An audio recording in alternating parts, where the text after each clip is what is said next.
કરતી કે તમે ડેઈલી વ્લોગ મૂકો, અમને નથી ગમતું તમારો વ્લોગ નો આવે ને. કહી દે સબસ્ક્રાઇબરની સામે જ કહી દે બધાને, એટલે એ બધા ક્યારેક કોમેન્ટ કરે કે બેન ઓલી કે લે હું આજે જ બનાવવાની નથી પણ હવે તું વહી ગયો હોય કે એ મારું હાલતું નથી ન્યા. આની પાસે અમારા ઘરમાં કોઈનું ન જ ચાલે. કેટલું મસ્ત બન્યું છે જો. શું જોઈએ બોલો? ઢાંકણું? ઓકે ચલો આમાં જોઈએ ક્યાં છે ઢાંકણું.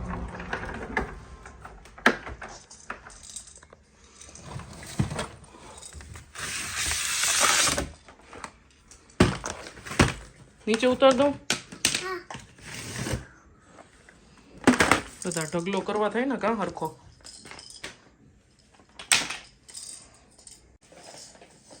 હા બસ ઊંધું વાળી દો ફટાફટી. રમવું ન રમવું પછીનો પ્રશ્ન છે. તમારા ઘરે આવવું જોઈએ તો કમેન્ટ કરજો. ચલો જય શ્રી કૃષ્ણ બધાને, જય જલારામ. બપોરનો વાગ્યો છે 1 અને ડેઈલી એવું વિચારું કે સવારથી બ્લોગ સ્ટાર્ટ કરીશ પણ નોટ પોસિબલ, કારણ કે નાના છોકરા હોય ને એટલે આપણું ધૈર્ય કંઈ થાય જ નહીં. આજે આંસી સવાર 7:30 ઉઠી ગઈ હતી અને 1-2 દિવસ પહેલાં મેં લાસ્ટ જ્યારે બ્લોગ નાખ્યો ને એ દિવસે રાત્રે એની તબિયત બરાબર નહોતી. આમ કાંઈ નહોતું પણ 1-2 વાર વોમિટ થઈ એટલે પછી આમ આખી રાત જઈ ગયા હતા હું ને દીપક બે. એટલે આવું બધું ચાલ્યા કરે છે. અને પછી થોડુંક મેં દિવાળીમાં જે મેં કબાટ નહોતા કર્યા ને, જે આપણે કબાટ તો 1-1.5 મહિને કરવા જ પડતા એટલે મેં દિવાળીમાં નહોતા કર્યા, એટલે એ કબાટનું કર્યું બધું. એટલે આમ ક્લિનિંગનું ચાલુ છે બધું હમણાં બરાબર. હાઉસ હેલ્પર ગઈ હજી બધી, એટલે બધું જો સ્ટૂલ ને બધું પડ્યું છે ઉપર, બધું ચડાવી દીધું છે એટલે શું કે વ્યવસ્થિત પોતા થઈ જાય. અને હજી હું અહીંયાથી જસ્ટ આવી તમારી સાથે વાત કરી કે આજે એને કંઈક ઘટે છે પથારામાં. શું બોલો? ઢાંકણું? એટલે એ કુકરનું ઢાંકણું નથી મળતું એમ ને? હા એ હું ગોતી દઉં, ઉભા રહ્યો તમને ડ્રોવરમાંથી. કાંઈ બનાવવું છે તમારે એમાં? શું બનાવવું છે? ખીચડી કે પીઝા? ખીચડી? હા હાલો ગોતી દઉં. ચલો હાલ્યો તમારું ઢાંકણું અંશીબેન. હા હાર્યું આ છે એનું, ઈ નથી. હા આ છે બરાબર. તો બધાની વોશિંગ મશીન વિશે બહુ સરસ કમેન્ટ્સ આવે છે કે તમે ફ્રન્ટ લોડનું IFBનું, સેમસંગનું ને LGનું બધા ફ્રન્ટ લોડનું લ્યો. મોસ્ટલી કમેન્ટ્સ ફ્રન્ટ લોડની જ છે. ઇવન મારે પણ આની પહેલાં 2-3 વર્ષ પહેલાં બગડ્યું ને ત્યારે રિપેર થઈ ગયું હતું, ત્યારે ફ્રન્ટ લોડનું જ લેવાનો વિચાર હતો. પણ ત્યારે છે ને આંશી નહોતી અને ફ્રન્ટ લોડનું રહ્યું ને સાવ નીચી હાઇટનું, સાવ એકદમ હાઇટ ઓછી હોય એની બરાબર. એટલે આ છોકરાઓ એ છે ને એને આરામથી એમાં ખોલબંધી કરી શકે, ભલે લોક હોય ખોલી ન શકે પણ ક્યારેક આપણાથી મિસ્ટેક થઈ જાય, કારણ કે હું જ્યાં જાઉં ને અમારી પાછળ આવે છે. ક્યારેક આપણે ફોનમાં હોય, કંઈક બીજું કામમાં હોય. અને હાંસીનો મને જરાય વિશ્વાસ નથી, એટલી તોફાની છે. ચાલુ મશીન હોય કે કાંઈ પણ હોય, એ ફ્રન્ટ લોડનું મને એટલે વિચાર નથી આવતો, કારણ કે હજી 1 વર્ષ સુધી તો એ હાનામાં કંઈ સમજવાની જ નથી. એટલે ટોપ લોડનો વિચાર કર્યો છે લેવાનો. આવું કંઈક છે.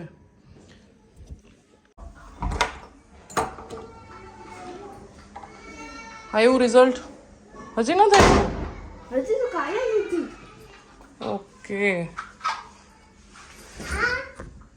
એકચ્યુઅલમાં એવું છે કે એ લોકોના મેં જે તમને પેપર બતાવ્યા ને, જેમાં 30 માર્ક્સ ઇન્ટરનલ હોય એટલે એડ થાય પછી સાચું રિઝલ્ટ આવે. તો એ હજી આપ્યું નથી, તો એ આવે પછી ખબર પડશે શું પર્સન્ટેજ કે રેન્ક કે કંઈ પણ.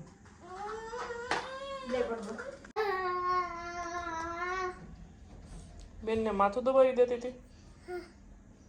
દબાવી દે તો હાલા કરાવે છે. હાલા કરાવે છે? આમાં તો હાલા ઉડી જાય માણસ જે આવતા હોય. એ હો બસ હાલા કરાવતો માં કર દો. હાલા કરો બોલ. સુઈ જાય એમ કહેવાય.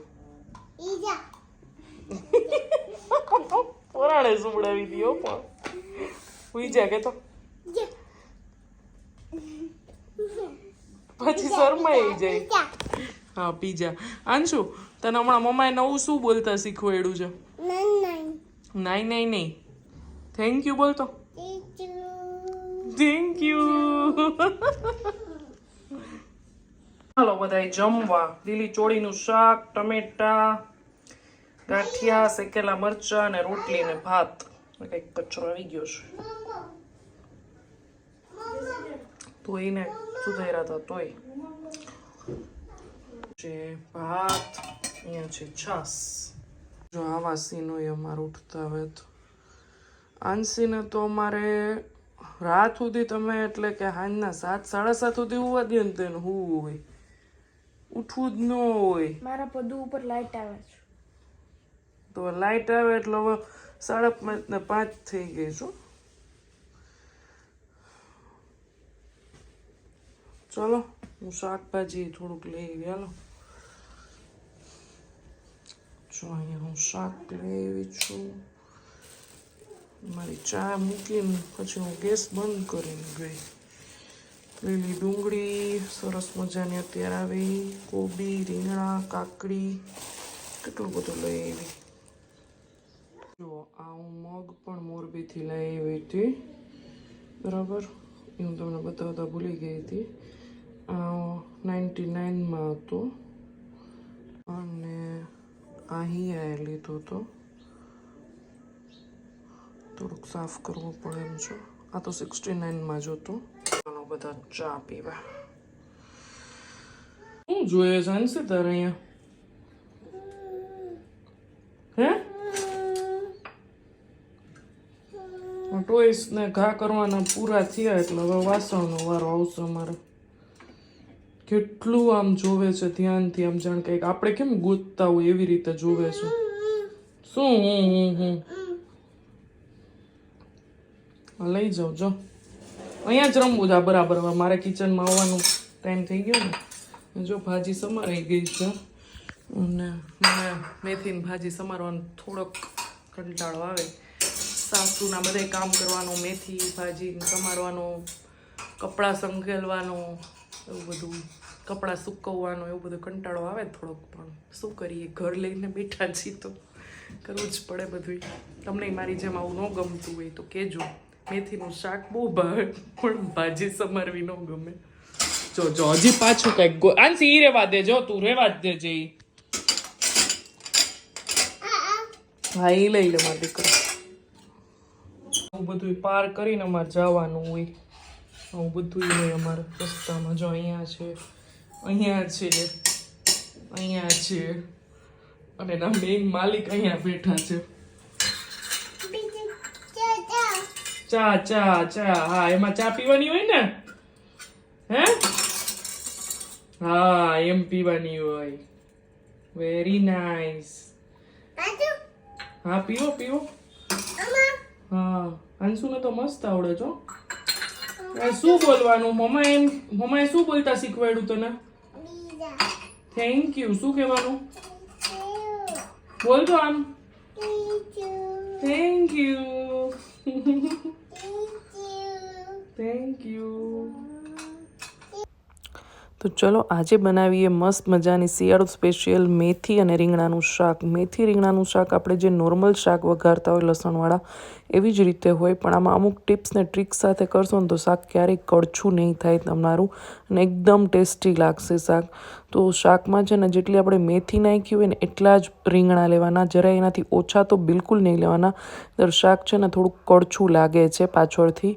અને બીજું એ કે શાકમાં છે ને તેલ, મરચું અને લસણ એકદમ વ્યવસ્થિત નાખવાના, કારણ કે બધી ભાજી હોય, મેથી હોય, પાલક હોય કે મૂળાની ભાજી હોય, કોઈ પણમાં તેલ ને મરચું આમ વ્યવસ્થિત નાખો ને લસણ ને બધું તો બહુ સરસ ટેસ્ટ આવે. અને ત્રીજું એ કે નમક નાખવામાં ધ્યાન રાખવાનું, કારણ કે મેથીની ભાજી છે ને સાવ ગળી જતી હોય છે અને પછી શાક થોડુંક ખારું થઈ જાય. એના કરતાં ઓછું હોય ને તો સારું, એમાં એડ કરી શકાય, પણ વધી જાય ને તો પછી કાંઈ ન થાય. અને શાકને છે ને થોડુંક ગળવા દેવાનું એટલે શાક એકદમ સરસ લાગશે. ધીમા તાપે 3 3 જેટલી સીટી કરું છું સાવ ધીમા તાપે. એનાથી બહુ જ સરસ ટેસ્ટ આવે છે. અને હિયાબેન માટે અહીંયા ઢોકળા બનાવ્યા છે રવાના. તો 1 કલાક પહેલાં મેં રવો છાશમાં પલાળી દીધો હતો. એમાં રાઈ લીમડાનો વઘાર કરી લેશું. પછી રવાના ઢોકળામાં મેઇન ઇન્ગ્રેડિયન્ટ છે સાજીના ફૂલ. ક્યારેય નહીં નાખવાના, ઈનોથી એકદમ સરસ ફૂલે છે. ઈનો નાખીને આપણે જેવી રીતે કેકને આવી રીતે ચલાવતા હોય એવી રીતે એકદમ બબલ્સ ન થઈ જાય ત્યાં સુધી ચલાવતું રહેવાનું. અને બસ જો પછી ઢોકળિયામાં મૂકી દીધા ઢોકળા બનવા માટે.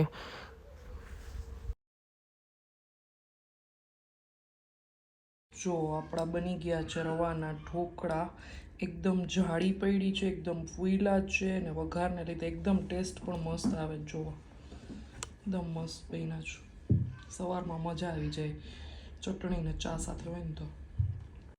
જો અહીંયા આપણું શાક પણ બની ગયું છે.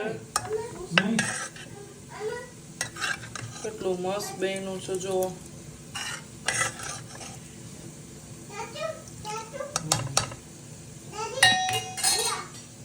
ચાલો બધાય જમવા.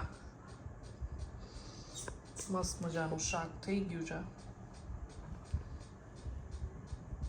ચલો આ બે જાય છે. ક્યાં જાઓ છો? ત્યાં મારું હાલતું નથી ન્યા. આની પાસે અમારા ઘરમાં કોઈનું ન ચાલતું. મારે જમીને 10 મિનિટ મને એમ હોય કે હું જીમમાંથી આવું ને 10 મિનિટમાં જમવા બેસી જાઉં. એટલે જમી મને એમ થાય કે હું 10 મિનિટ 15 મિનિટ લંબાવું શાંતિથી. એટલે બેસવાનું એમ. એટલે ખાલી શાંતિથી બેસું ને હું ન્યૂઝ જોતો હોય આખા દિવસમાં ખાલી 10-15 મિનિટ ન્યૂઝ જોઉં. અને આ છે ને મારો બાપ અને મારો બાપ છે આ મને બેસવા જ ન દે. હી ચા એટલે હી ચા જ. હું જ્યાં લગી ઊભો ન થાઉં ને ત્યાં લગી એનું ચાલુ રહે. હી ચા હા એ લઈ લો, હાલો ભેગું લઈ લો. અત્યારે આડી વાત એને બધી ખબર પડે જો. એની વાત ચાલુ હોય ને એટલે આડી વાત એ બહુ કરે અમારે. હાલો ક્યાં જવું કહી દો બધાને. હિંચકા ખાવા જાય તમે નીચે પાર્કિંગમાં અમારે હિંચકા છે ને અહીંયા જાય છે. એટલે ઈ તો હિંચકામાં બેસે કે ન બેસે ઈ પાર્કિંગમાં આટા મારશે ને દીપક એને જમાડશે. મારે એની પાછળ રનિંગ કરવાનું. મારે પછી ગયું હે જમવાનું. જો ઈ કહે છે આમ આમ. હા આમ આમ હાલો. હા આમ આમ. આની જગ્યાએ જો મને રીમા એમ કીધું હોય ને કે દીપક આ કામ કર દે, હું એને એમ કહી દેતો રીમા શાંતિ હો થોડીક વાર. મને શું ઈયા નહીં કહી દે. હાલો હા ઈયા છે. આ તો અમારે પાછળ પડી જાય પાછળ. બાય. હાર્સ પાસે જાઉં છું, હાર્સ પાસે. બાય. અને ચાલો એક બે કોમેન્ટની વાત કરી લઈએ આપણે. એક ગઈકાલે એક કોમેન્ટ હતી પેલા કે ભાઈ તમે જે મેનુ બતાવો અમને વ્લોગમાં એ અમે બનાવીએ છીએ. Thank you very much. તો કંઈક આપણે રોજ નવી નવી વાનગી બનાવી એટલે એને નવી નવી વાનગી બની જાય. તારે શું ખાવું જી કઈ દે ને નાન ખાવી છે તારે. નાન નાન નાન નાન તો છેલ્લે 5 વર્ષ 5 નહીં બેટા, તો છેલ્લા 7-8 વર્ષ પહેલા મને યાદ છે મેં ખાધી હતી. તું આમ સરખો બેસી. ઘરની નાન. હા 5 કે 7-8 વર્ષ ત્યાં મારે રીમાનાથની નાન ખાવી છે, પછી નથી બનાવી દેતી. બનશે? બનાવશું કંઈક ટ્રાય કરશું. 2 વર્ષથી મને એમ કહે છે હું ટ્રાય કરીશ પણ નથી બનાવી દેતી. મારી ને અહીંયાની ખૂબ ઈચ્છા છે. આવું જોઈએ મારે. અને એક બીજી કોમેન્ટની વાત કરી લે. કઈ હતી? શું નામ હતું? હા ઈ મિત્તલબેન ને એક હેતવી સોલંકી કરીને છે. હેતવી સોની. હા હા એમ હતી કે તમે ડેઈલી વ્લોગ મૂકો, અમને નથી ગમતું તમારો વ્લોગ નો આવે ને તો. ઈ મિત્તા મિત્તલબેન તેરૈયા અને એક હેતવી સોની કે સોલંકી બહુ યાદ નથી મને. એટલે એમાં એવું છે કે ડેઈલી વ્લોગ્સમાં પોસિબલ જ નથી મારાથી, કારણ કે ટૂંકમાં અમારા અઠવાડિયામાં 3-4 વાર આવશે. ડેઈલી તો નથી. ને કદાચ ફ્રી હોય તો આવી જાય ક્યારેક ડેઈલી. તમે આટલો હું ફ્રી હોય કે એવું કંઈ હોય ને પ્રેમ આપો છો ને, ખાલી એમ કહો ને કે અમે તમારી રાહ જોતા હોય અને તમારો વ્લોગ નો આવે એ મને નો ગમે. એ મારા માટે છે ને હું શબ્દમાં કહી જ ન શકું એટલી આ વસ્તુ. અમારે સ્ટેટસમાં મુકાઈ જાવ, તમને ન ખબર હોય તો કહી દઉં. અમારે ક્રોપ કરીને અમારા વોટ્સઅપ સ્ટેટસમાં મુકાઈ ગયું હોય આવું બધું. બહુ મોટી વસ્તુ છે મારા માટે. એ એટલી રાજી થાય. પણ નથી મારાથી પોચાતું જ નથી, કારણ કે હિયાનું સ્કૂલનું ને બધું ઈ હોય, હજી તો એને સ્ટાર્ટ જ થયું એટલે બહુ હજી નથી વાંધો આવતો. અને આંસી અતિ તોફાની છે, 10 મિનિટમાં તો હું તમને શું દેખાડું, એટલી તોફાની છે. એટલે એ પછી ખોટું આડાવડું થાય ને એના કરતાં હું જે બનાવું ને કન્ટેન્ટ સાથે ને વ્યવસ્થિત મૂકું ને એમાં મને વધારે મજા આવે. બાકી હું જે શોર્ટ્સ મૂકું છું ને એમાં મને આ 12-13 મિનિટનો વ્લોગ બનાવું ને એનાથી વધારે એડિટિંગમાં એમાં ટાઈમ લાગે મને. કોઈ વાંધો નહીં, આપણા સબસ્ક્રાઇબર ખુશ થઈ ગયા. અમને ક્યારે ખુશ કરીશું કહી દે, જવાબ આપી દે બધાને. બની જશે નાન, ક્યારે કહી દે, સબસ્ક્રાઇબરની સામે જ કહી દે બધાને, એટલે એ બધા ક્યારેક કોમેન્ટ કરે કે બેન ઓલી નાન ક્યારે બનાવવાના હે યાર. બરોબર છે, સાચી વાત ને. આપણે ઓન લાઈવ કેમેરા આપણે એને પૂછી લઈએ કે ક્યારે બનશે. મને 2 વર્ષ પહેલા એવું કીધું હતું કે હું તને બનાવી દઈશ. હજી એ વાતનો 2 વર્ષના હજી ખબર નહીં બનાવી દઈશ ક્યારે. વચમાં એકવાર ટ્રાય કરી હતી બનાવવાની, પણ તમે ટૂરમાં હતા ને મારે બહાર જમવા જવાનું હતું એટલે એ ત્યારે જ ટ્રાય કરે, હું બહાર હોય ત્યારે જ. હું જ્યારે બહાર જવાનું હોય ને યા મને એમ કહે કે લે હું આજે જ બનાવવાની હતી, પણ હવે તું વહી ગયો હોય કે નાન બનાવવાનું બહુ કંટાળું. ઢોસા બનાવી દઉં પણ નાન, હવે અમે નાન ખાય, 1-2 નાન ખાય. કેટલી 2 જ ખાવું એવું નથી કે તું વધારે ખાસ એટલે, પણ ઈ કુદરતી વેલો લોટ બાંધવો ને અમને યાર ઈચ્છા છે તારા હાથની નાન ખાવાની. આ પણ બનાવી દઈશ 1 અઠવાડિયાની અંદર. હાલો ઓકે હાલો. આજે કયો ડે થયો? આજ સેટરડે થયો. આવતા સેટરડે સુધીમાં બની જશે. હાલો ઓકે હાલો. ચલો, જય હિન્દ, જય ભારત, આવજો બધાય.